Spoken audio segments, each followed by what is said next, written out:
President Joe Biden is ordering a study on adding seats to the Supreme Court. Currently, the nation's highest court has a conservative majority. Joining us now is Jon Schweppe, Director of Policy and Government Affairs at the American Principles Project. Jon, welcome back. Good to see you.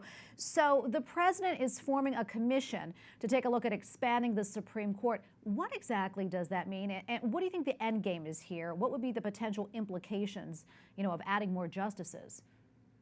Well, as you know, the Democrats tend to want to use the courts to advance their progressive agenda. Under President Trump, we confirmed 3 conservative justices to the Supreme Court. So for the immediate future, it's looking like it won't be a progressive-friendly Supreme Court. So this commission is designed, by its very design, to make the case for expansion. There are 36 people on this commission, mostly academics.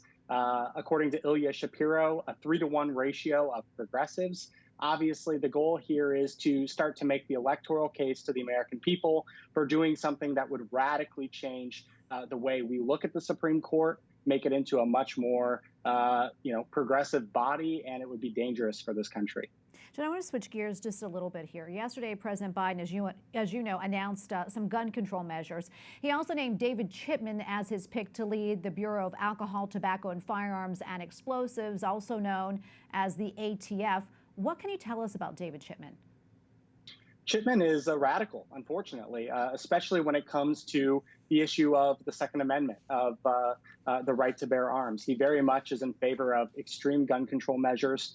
And also, he has some concerning, controversial statements in the past in his involvement with ATF, looking back to incidents like Waco. So, he's a very concerning nominee, someone who's a true believer in exerting federal power against U.S. citizens. And I think it's something that we're going to have to watch and be very, careful about going forward. Yeah, and there's also been a lot of talk about the president's multi-trillion-dollar infrastructure bill. What are your thoughts on that? And do you think it will pass?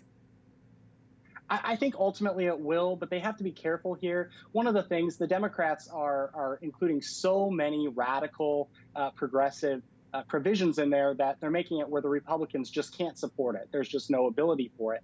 So, moderate Democrats or allegedly moderate Democrats like Joe Manchin, Kristen Sinema, these are the people that have to be on board. You have to have 50 votes in the Senate to get this done.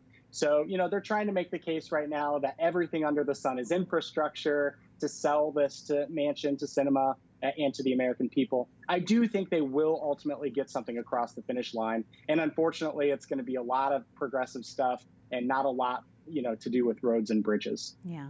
Well, Jon, thank you so much for your time today. We appreciate having you on. Jon Schweppe, Director of Policy and Government Affairs at the American Principles Project. Thanks again. Thank you.